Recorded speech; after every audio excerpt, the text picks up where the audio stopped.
Imagina que quieres buscar un nuevo piso. Tras mucho esfuerzo, consigues por fin organizar una visita. Una vez dentro, te das cuenta de que es el piso ideal. Tiene un salón amplio, una buena iluminación, una bonita terraza. Todo parece perfecto. Sin embargo, el piso tiene un pequeño problemilla. Está situado justo al lado de una estación de tren y cada 10 minutos toda la casa retumba con el ruido de los trenes. Entonces te enfrentas ante un gran dilema. Por un lado, puedes aceptar el piso a pesar de este problema, o por otro, puedes rechazarlo con la esperanza de encontrar uno mejor en el futuro. Ahora bien, el dueño del piso ya te ha avisado de que tiene 4 visitas más programadas para esta semana. Es decir, si lo rechazas, ya no va a haber marcha atrás. Esto es un problema que se da en muchísimas situaciones en nuestro día a día, donde el hecho de recopilar más información, en este caso visitar más pisos, nos va a hacer tomar una mejor decisión. Pero también el mismo hecho de visitar más pisos o de aumentar nuestras posibilidades también nos va a hacer perdernos buenas oportunidades. Esto es lo que se conoce en la informática como el problema de la parada óptima. ¿Cuántos pisos deberíamos visitar para formarnos un estándar con el que evaluar los futuros pisos que visitemos? Una solución intuitiva podría ser visitar una serie de pisos para formarnos en nuestra cabeza una idea de lo que podemos esperar, y una vez tenemos este estándar formado, continuamos visitando pisos y nos quedamos con el primero que supere a los anteriores. Ahora bien, existe un algoritmo que nos dice exactamente la respuesta a este problema. Y esto es lo que vamos a ver hoy. Y vale, ya sé lo que muchos estaréis pensando, que esto de los algoritmos es cosa de informáticos, que esto no va conmigo. Pues dejad que os diga que los algoritmos están presentes en todos los ámbitos de vuestra vida. Cada vez que preparáis una receta de cocina, estáis siguiendo un algoritmo. Cada vez que queréis aparcar vuestro coche, estáis siguiendo un algoritmo. Incluso a la hora de buscar pareja, también estáis siguiendo un algoritmo. Hoy vamos a ver cómo los algoritmos pueden ayudarnos a entender por qué a los japoneses les tienen que obligar a cogerse días de vacaciones. Y vamos a ver también cómo podemos aprovecharnos de los algoritmos para planificarnos mejor y ganar más dinero. ¿Suena interesante? Pues vamos a por ello. Quiero que os imaginéis ahora otra situación donde se da el problema de la parada óptima, y esto es en la selección de candidatos. Imaginaos que estáis buscando al mejor candidato. Vais entrevistándolos uno por uno y en cualquier momento podéis ofrecerle el puesto de trabajo a esta persona, que además está garantizado que lo va a aceptar. Vamos a suponer esa hipótesis. Sin embargo, una vez rechacéis a un candidato, ya no hay marcha atrás, no lo vais a poder volver a recuperar. La pregunta es, ¿qué proceso debéis seguir para que vuestra probabilidad de que contratéis al mejor candidato sea la más alta posible?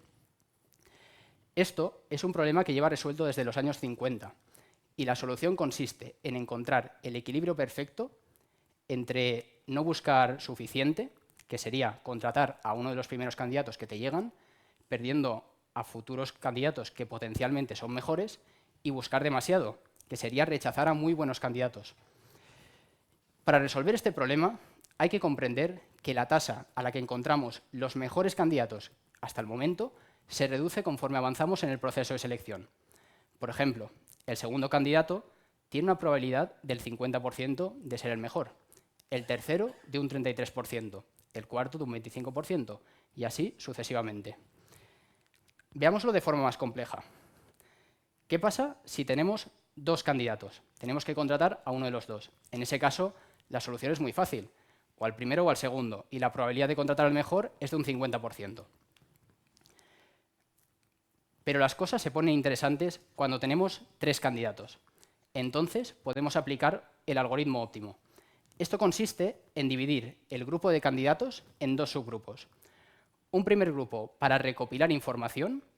A estos candidatos los entrevistaríamos, pero los rechazaríamos, es decir, su función sería que nosotros nos formáramos un estándar de lo que podemos esperar del candidato promedio. Y el segundo subgrupo sería el subgrupo de selección. De estos nos quedaríamos con el primero, que fuera mejor que todos los anteriores que hemos visto hasta ahora. Y si no hay ninguno que es mejor, pues el último, que es el único que nos queda. En el caso de tener 3 candidatos, la línea óptima se sitúa en un 33%. Es decir, el subgrupo de recopilar información sería el primer candidato, que lamentablemente, da igual lo bien que lo haga, lo vamos a tener que rechazar, y después seleccionaríamos con los dos que nos quedan. En este caso, si seguimos este algoritmo, la probabilidad de escoger al mejor es de un 50%. Y es bastante sorprendente, porque esto mejora si estuviéramos escogiendo de forma aleatoria, donde la probabilidad de escoger al mejor sería solo de un 33%. ¿Qué pasa conforme vamos aumentando el número de candidatos? Pues lo que vemos es que la línea divisoria óptima se sitúa en un 37%. Esto es lo que se conoce como la regla del 37%. Es decir, si tuviéramos que elegir entre 100 candidatos, usaríamos a los primeros 37 para formarnos un estándar, y de los que nos queden, seleccionaríamos al primero que superara a todos los anteriores. Esta regla del 37%, además, es la solución al problema de buscar un piso. Si disponemos de 30 días para encontrar un piso, destinaríamos el 37% de estos 30 días, es decir, 11 días, a visitar pisos sin compromiso. Y de los 19 días que nos queden, nos quedaríamos con el primer piso que fuera mejor que todos los anteriores. Y esto está demostrado que es el algoritmo óptimo y que además, si lo seguimos, la probabilidad de escoger al mejor es de un 37%. Y esto, para muchos, puede ser desalentador. O sea que en el mejor de los casos posibles, la probabilidad de que escoja, de que tome la mejor decisión posible, tan solo es de un 37%. Pues resulta que sí. Sin embargo, algo que nos puede dar esperanza es que esta probabilidad no disminuye conforme aumentamos el número de opciones, en este caso de candidatos. Es decir, si seguimos el algoritmo óptimo, la probabilidad de escoger al mejor será siempre de un 37%. No importa si tenemos dos candidatos, bueno, dos es el caso simplificado, pero no importa si tenemos 20 candidatos, 100 o 1.000.000 de candidatos.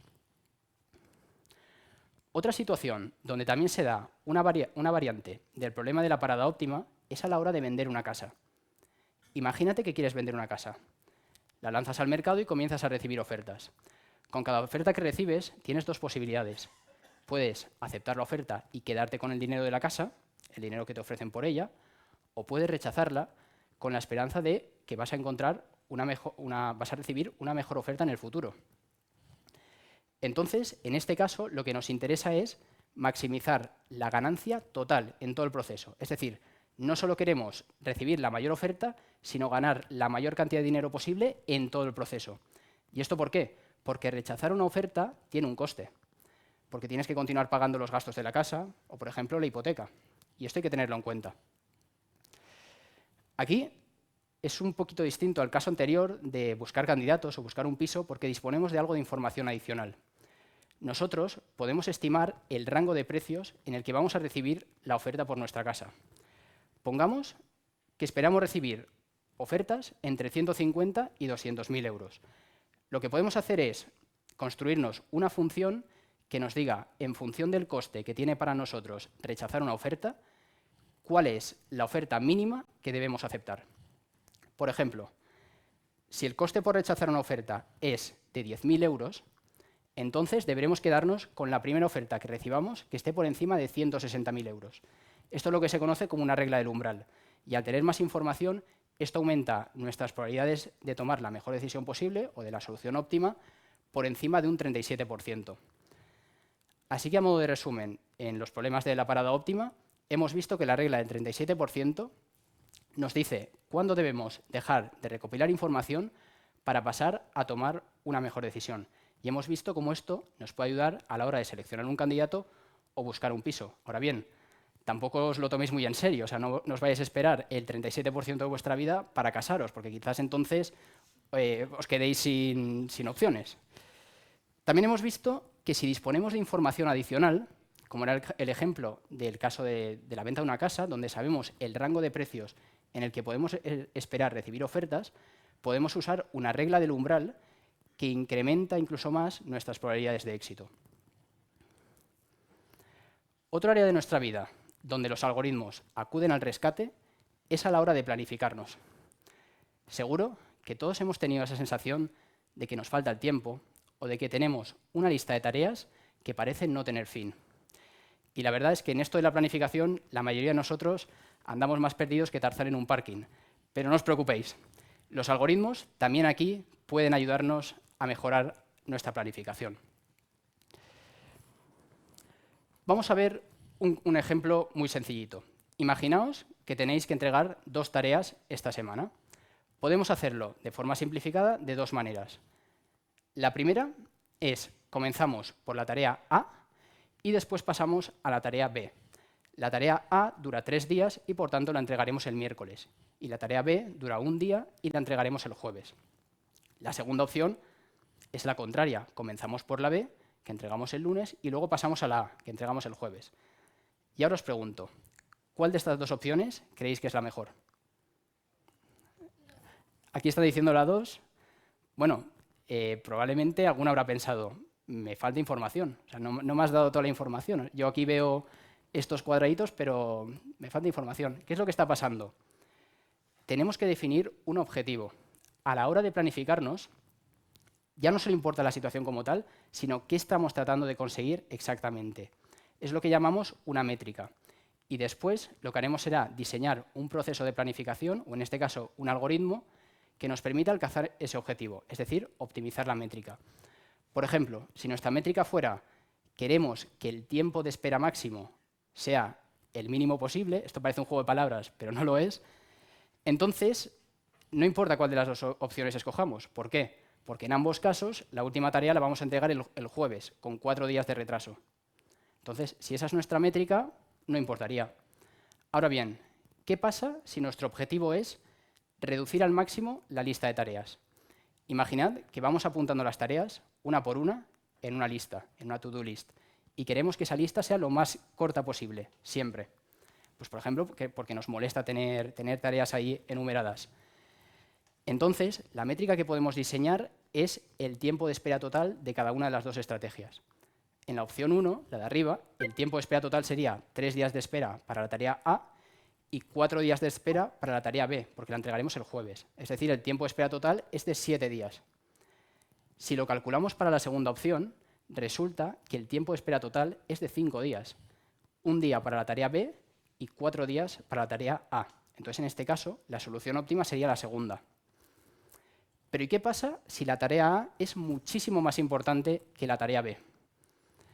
En ese caso, tendríamos que modificar ligeramente esta métrica. Lo que podríamos hacer es una métrica que fuera minimizar el tiempo de espera total ponderado por la importancia relativa de cada una de las 2 tareas. Por ejemplo, podemos asignar un peso de 9 a la tarea A y un peso de 1 a la tarea B, lo que quiere decir que la tarea A es 9 veces más importante que la B.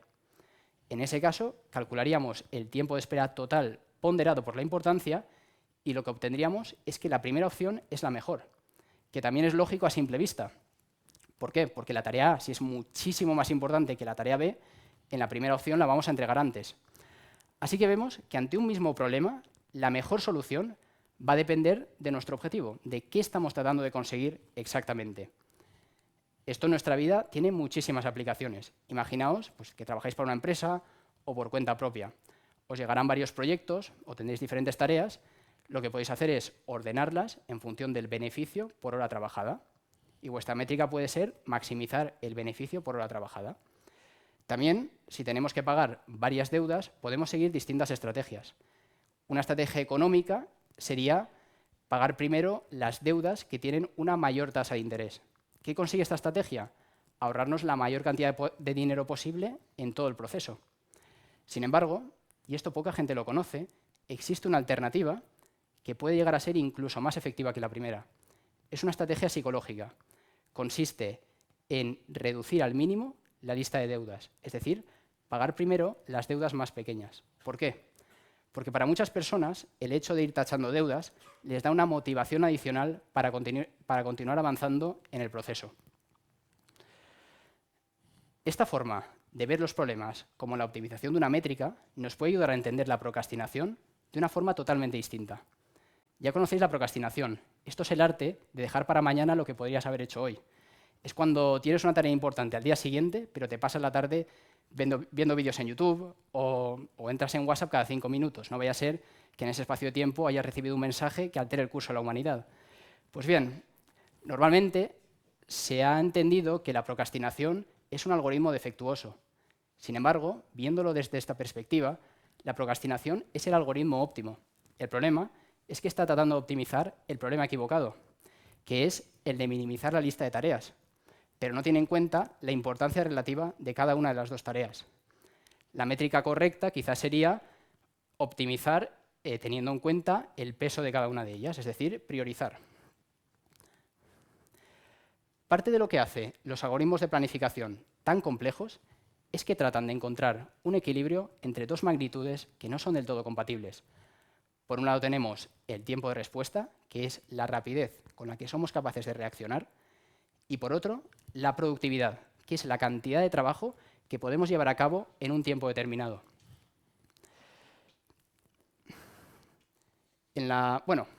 En los ordenadores, cuando tienen varios programas abiertos, lo que hacen es, se diseña un periodo de tiempo en el cual se destina un cierto bloque para cada uno de los programas, y lo que va haciendo el sistema operativo es alternar entre los distintos programas, pero también tenemos que asignar cierto tiempo para una interrupción. ¿Cuál es la interrupción en el caso de los ordenadores? Somos nosotros, los usuarios. Cada vez que movemos el ratón o tocamos una tecla, queremos que el cursor se mueva, que el ordenador reaccione. Y una pregunta que los informáticos o las personas que han diseñado estos algoritmos se llevan haciendo durante décadas es: ¿cuánto tiempo debemos dedicar a la ejecución de tareas versus la interrupción? Es decir, comprobar el movimiento del ratón o el pulsado de una tecla. Y esto tiene una aplicación directa en nuestro día a día. Para la mayoría de nosotros, en el trabajo, tenemos no solo que completar una lista de tareas, sino que además hacernos cargo de una interrupción. ¿Cuál es la interrupción en este caso? Comprobar el email, recibir llamadas. Si entramos en el email con más frecuencia, estaremos reduciendo nuestro tiempo de respuesta, porque podremos contestar a los mensajes de nuestro jefe o de nuestros clientes, proveedores, con más rapidez. Sin embargo, también estaremos reduciendo nuestra productividad. Ahí entra el compromiso del que os he hablado antes. Y además lo haríamos por dos vías.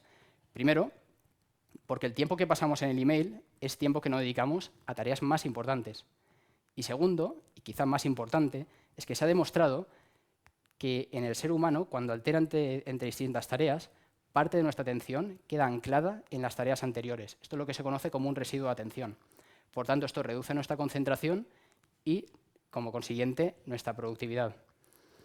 Aquí la pregunta es: ¿cuánto tiempo debemos dedicar a nuestras tareas en el trabajo antes de comprobar el email? Y la respuesta también la encontramos en la informática. La respuesta es: debemos dedicar tanto tiempo como sea posible a nuestras tareas para maximizar nuestra productividad, pero sin que nuestro tiempo de respuesta se reduzca o aumente, en este caso, por encima de un cierto umbral aceptable. Por ejemplo, en la mayoría de trabajos no suele importar si tardamos 2 minutos, 20 o 1 hora en contestar un email. Entonces, lo que hay que determinar es cuál es el mínimo aceptable y no sobrepasarlo, porque de esta forma estaremos maximizando nuestra productividad. Otra idea que podemos extraer de la informática es la de agrupar interrupciones. Esto consiste en coger toda una serie de tareas que están relacionadas y llevarlas a cabo de golpe. Nosotros, en nuestro día a día, ya lo hacemos de forma intuitiva. Por ejemplo, cuando vamos acumulando ropa sucia y ponemos la lavadora una vez a la semana, por ejemplo. Y no ponemos una lavadora cada vez que nos entra, cada vez que tenemos un calcetín sucio. O sea, eso sería absurdo.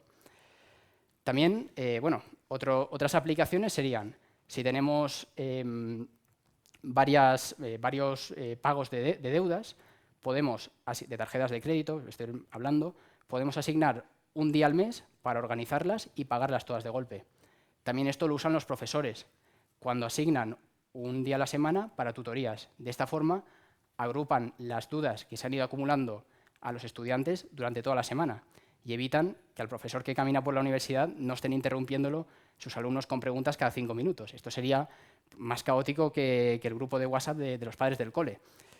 Entonces, pues estos son varios tips que podemos aplicar en nuestro día a día. Otro ejemplo también para nuestra vida personal sería: podemos asignar un bloque de tiempo cada día a comprobar el email o a comprobar nuestras redes sociales, a contestar todos los WhatsApps. De esta forma, es cierto que nuestro tiempo de respuesta lo habremos reducido a una vez al día, pero también habremos aumentado muchísimo nuestra productividad, porque durante el resto del día podremos trabajar sin interrupciones. A modo de resumen de los algoritmos de planificación, hemos visto que a la hora de resolver estos problemas tenemos que definir un objetivo y después encontrar el algoritmo que optimice este objetivo, o esta métrica, dicho de otra forma. Hemos visto también que es imprescindible encontrar un equilibrio entre el tiempo de respuesta y la productividad. Y hemos visto la idea de juntar interrupciones para ser más productivos. Si seguimos estas pequeñas estrategias, podremos ahorrarnos más dinero en total, por ejemplo, recordar el caso del pago de las deudas, pero además recuperar algo infinitamente más valioso, que es nuestro tiempo. Y hablando de dinero, que es un tema que ha salido varias veces, eso precisamente es lo que necesitaríais si os encontrarais ante la situación que vais a ver ahora.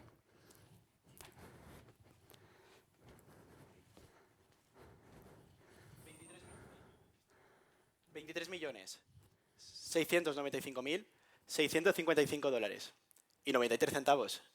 Esto fue lo que llegó a costar hace unos años este libro en Amazon. Ah, y 3,99 por el gasto de envío. Porque claro, gastarte casi 24 millones en un libro no te exime el coste del transporte. Pero, ¿cómo demonios podía llegar un libro a valer semejante cantidad? ¿Contenía acaso la receta para la vida eterna? ¿O quizá la fórmula para ganar siempre la lotería? Pues no. Era un libro común y corriente. Un libro sobre biología. Y además sobre biología de las moscas de la fruta. Es que no se me ocurre un tema menos interesante. Lo curioso, y os preguntaréis, ¿cómo pudo llegar a suceder esto? Pues bien, la respuesta fue 2 algoritmos de precios que competían entre ellos para ser siempre el libro más caro, quizá para parecer más confiables de cara al público. Pues bien, uno de ellos subía el precio y el otro respondía haciendo exactamente lo mismo.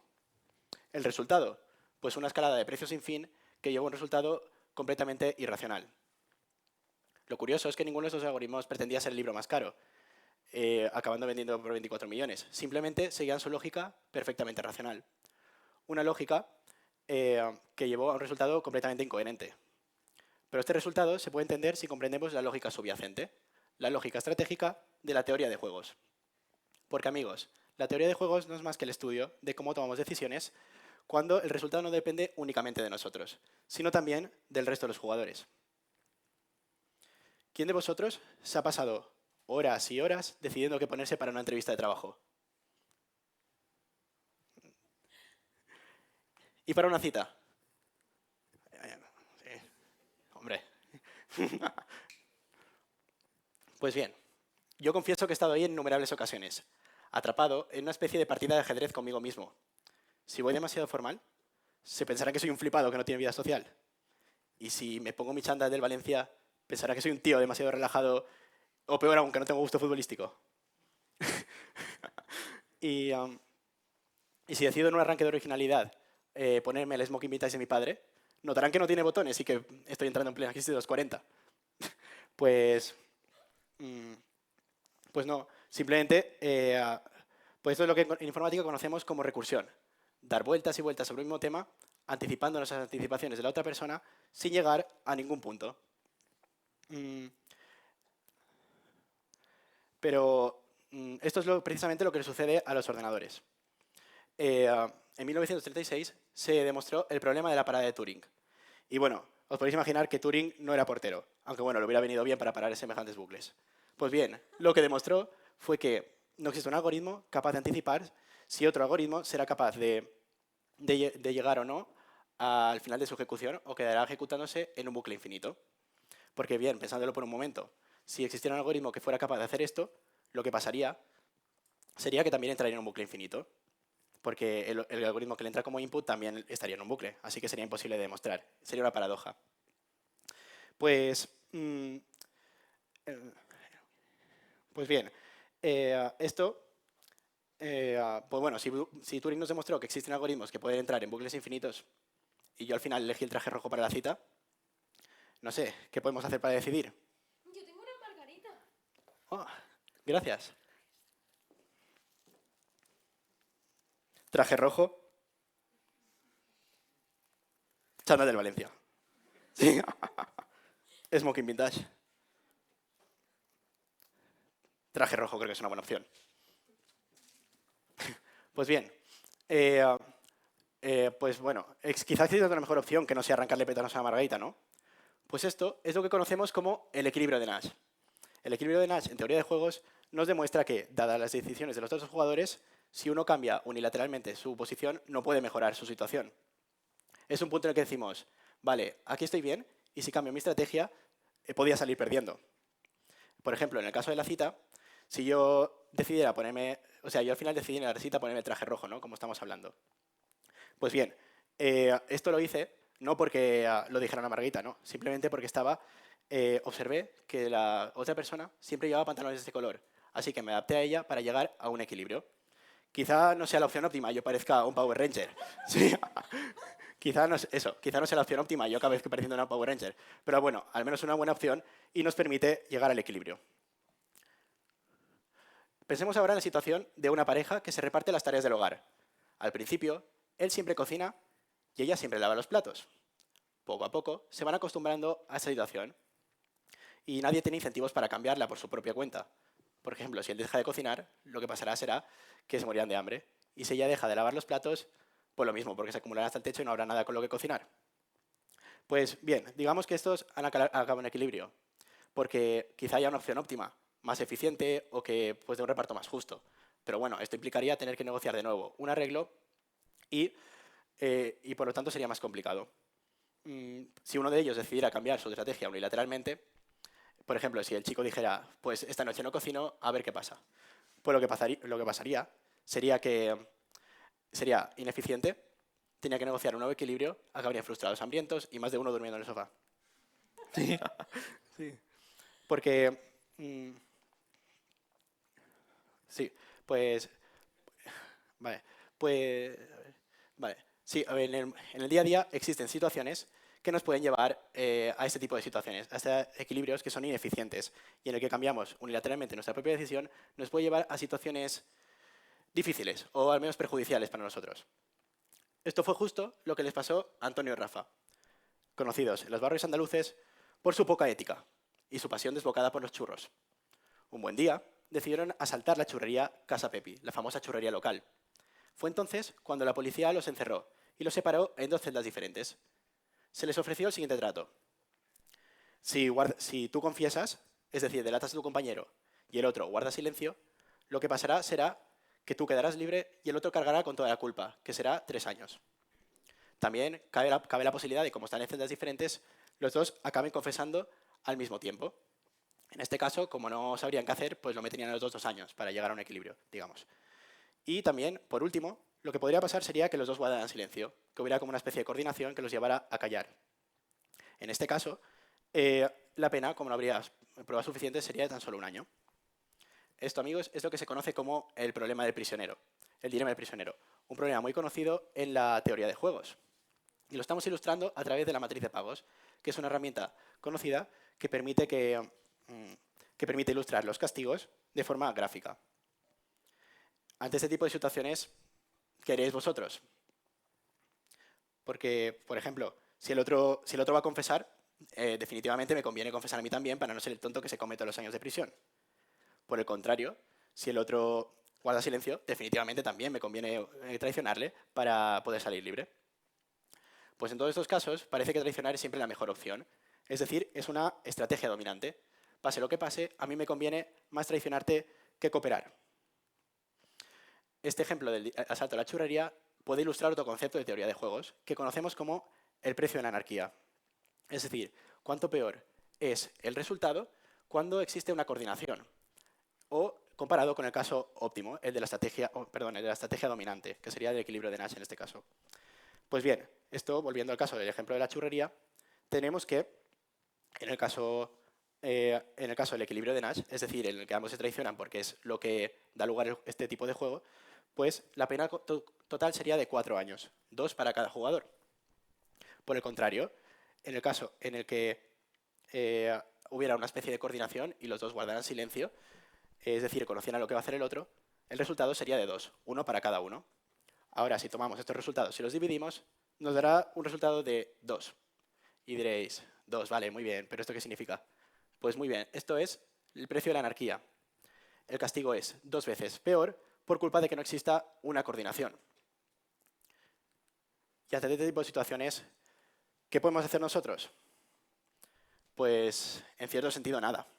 Lamento deciros que la fuerza de esos equilibrios radica precisamente en lo estables que son. Como ningún jugador tiene incentivos para cambiar por su propia cuenta, lo que pasa es que el resultado acaba siendo peor para todos. Y no pensemos que este tipo de situaciones se da solo en escenarios rocambolescos, como puede ser el asalto a una churrería o escenarios de películas. No, es algo que sucede en el día a día, mucho más de los que nos pensamos. Si no, fijaos en el siguiente titular. Los trabajadores japoneses continúan tomando solo la mitad de sus vacaciones pagadas. El gráfico lo ilustra perfectamente. Vemos que hay una tendencia a que los trabajadores se pillen menos vacaciones con el paso del tiempo. También vemos que en el último de esos años, que es el 2017, los trabajadores tomaron solo 9, bueno, no se ve muy bien por los colores, pero tomaron solo 9 de los 18 días que tenían disponibles. Y os preguntaréis, ¿y por qué pasa esto? Pues imagina que llega el verano y quieres descansar, pero dices, es que si me pillo vacaciones, quizá voy a parecer menos comprometido que mi compañero el Pepe, que está ahí currando todo el verano. Pues ante este tipo de situaciones, pues lo que acabas haciendo es que tú tampoco te pillas vacaciones para parecer más productivo ante tu jefe y quizá conseguir ese ascenso que deseas. Pero tú no eres el más listo de la clase, no. Esto lo piensa todo el mundo. Y lo que acaba pasando es que nadie se pilla vacaciones.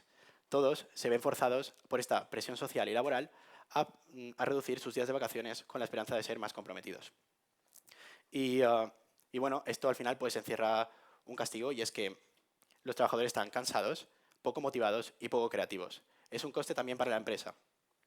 Esto es lo que se conoce como la tragedia de los comunes. Por miedo a pedirte vacaciones, al final acabas causando mal a todo el mundo. Los jugadores, siguiendo su estrategia de forma individual, la que más les conviene, que en este caso pues podría ser la estrategia de buscarse, o sea, de pillarse menos días de vacaciones, al final lo que hace es que todos se pillen menos, porque se ven forzados a ellos. Pues eso, si existiera una coordinación, quizá esto hubiera sido más fácil. Pero claro, al final la estrategia de cada jugador es pillarse menos días. Y os preguntaréis, ¿y cómo se puede resolver esto? ¿No habrá un método por el que podamos resolverlo? Pues aquí es donde la cosa se pone realmente interesante. Si estás atrapado en un juego que constantemente te da malos resultados, ¿por qué resignarte a jugar siempre bajo las mismas reglas? ¿Por qué no cambiarlas? Pues esto es lo que propone la teoría del diseño de mecanismos. Cambiar las reglas del juego de forma que el equilibrio que se alcance sea positivo, o positivo para todos, aunque los jugadores individualmente busquen su propio beneficio. Esto es lo que hicieron en Japón. ¿Obligaron a los trabajadores? Sí, obligaron a pillarse al menos 5 días. Y os parecerá llamativo que haya que tomar una medida de esta forma para que los trabajadores se pillen vacaciones. Pues sí, es lo que pasa cuando el equilibrio natural de un sistema, el equilibrio de Nash en este caso, se vuelve tóxico. Nadie tiene incentivos para cambiarlo y al final pues necesitamos una coordinación externa para que esto mejore para todos. Y esto es precisamente lo que hizo el gobierno de Japón. Promulgó una ley que obliga a pedirse 5 días. Y nada, pues el resultado fue que al final pues, este equilibrio se pudo revertir y con el paso del tiempo se está cambiando. Volviendo al ejemplo de la churrería, imaginemos ahora que Antonio y Rafa pertenecen a una banda local organizada por un padrino, muy conocido en el barrio y muy temido. Pues bien, este padrino ha prometido que cualquiera que traicione a su compañero acabará durmiendo con los peces. Creo que así es como hablan los tipos duros. Pues bien, esto cambia ligeramente los pagos del juego. Volvamos a la matriz de pagos. Vemos que ahora traicionar a tu compañero, esta opción y esta, no parece tan suculento, ¿no? Porque los castigos ahora es un poquillo más alto. Así que el resultado será que la estrategia dominante ahora será que Antonio y Rafa guarden silencio, porque se ven forzados, porque si no, si delatan a su compañero y el otro no lo hace, pues saldrán libres, pero acabarán muriendo. Así que la estrategia dominante se ha visto revertida. Pero, bueno, hasta ahora hemos visto cómo hay situaciones que, cuando actuamos de forma no coordinada, nos llevan a equilibrios poco deseables. Pero existen otras situaciones en el día a día en las que estamos actuando de forma coordinada, aunque no lo sepamos. Y este nos lleva a un fenómeno muy conocido en la teoría de juegos, también, que es el fenómeno de la cascada de información. En la cascada de información lo que pasa es que un jugador toma una decisión por su propia cuenta, basada en su propia información. El siguiente decide imitarle, pensando que quizá este jugador sepa algo que él no conoce. Y los siguientes, viendo que hay mucha gente que se suma y se suma, pues acaba pues, siguiendo a la mayoría. Quizá no tengan conocimiento de la causa, simplemente pues, están siguiendo la información de alguien que decidió anteriormente. La información pública deja de enriquecerse y lo que pasa es que nos acabamos comportando como algoritmos, como ordenadores, tomando decisiones de forma ciega sin ser conscientes de ello. Este ejemplo os sonará, es el del papel higiénico al inicio de la pandemia. Quizá pues nadie pensaba que fuera a acabarse el mundo por fuera a solucionar comprando más papel higiénico. No, pero quizá alguien lo hizo. Acumuló papel, yo qué sé, quizá con la idea de hacerse un búnker con él. Pues lo que pasó fue que al final hubo mucha gente que le siguió, también gracias a los medios y estanterías vacías durante semanas. Y es que cuando actuamos de esta forma, nos acabamos comportando como ordenadores que ejecutan órdenes de forma automática sin apenas cuestionarnos. La información pública deja de enriquecerse y al final estamos siguiendo una sabiduría popular que quizás ni siquiera exista. Pues quizás estamos siguiendo una decisión popular que probablemente no exista. Al final nos estamos comportando como algoritmos, como los algoritmos que pujaban por un libro valorado en 24 millones de dólares. Y en un mundo lleno de incertidumbre, pensar como un algoritmo puede parecer una idea fría, pero esconde un mensaje lleno de valor. Aprender cuándo parar, cuándo avanzar y cómo encontrar el punto óptimo. Porque la vida no es solo estar esperando a encontrar la solución perfecta, sino que en ocasiones tenemos que decidir y decir, vale, esto es suficiente, esto me permite avanzar. Porque tomar decisiones en ocasiones es como navegar. No puedes quedarte en el mar, en la costa, esperando el mapa perfecto. Pero tampoco puedes lanzarte al mar sin tener ni idea. Simplemente explora lo suficiente para conocer el camino. Y cuando lo conozcas, lánzate sin mirar atrás. Porque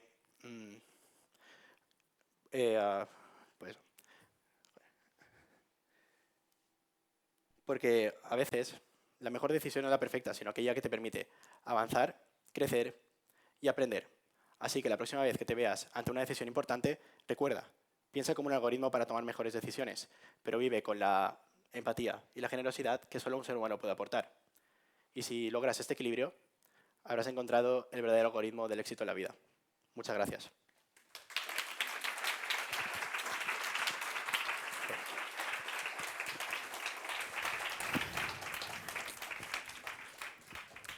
Bueno, si tenéis alguna pregunta, Claro. ahora es el momento. Muchas gracias por vuestra charla. Ha estado muy entretenida, la verdad. Y nada, si queréis hacer alguna pregunta, levantad la mano y voy pasando el micro. ¿Ninguno? No. Yo, por curiosidad, me gustaría saber, o sea, ¿cómo lo haces cuando te ves en una situación nueva de la que no sabes si existe un algoritmo para hacerlo mejor o no? Si tenéis alguna estrategia para decir, vale, o sea, ¿cómo me planteo cuál podría ser la estrategia óptima aquí? O si simplemente te dejas llevar y que sea lo que tenga que ser. Pues, vale. Parece bastante genérico, así como si hubiera un algoritmo que pudiera resolver todos los problemas de la vida, ¿no? Si me dieras algún ejemplo así más concreto... Claro, quizá el dilema sea, ¿y si estás tratando de resolver un problema que nadie lo ha resuelto hasta ahora? Si eres tú el que inventa el algoritmo. Pues en ese caso dependes al final, yo creo, de tu inventiva. Es como el problema de las inteligencias artificiales. Tú generas un modelo para tratar de describir un sistema, y la pregunta está, ¿ese modelo generaliza a todos los posibles inputs que le puedas dar a la inteligencia artificial? Pues no hay forma de saberlo. Se basa quizás este approach más enfocado en datos se basa, cuantos más datos tengas, mejor más capaz vas a ser de modelar.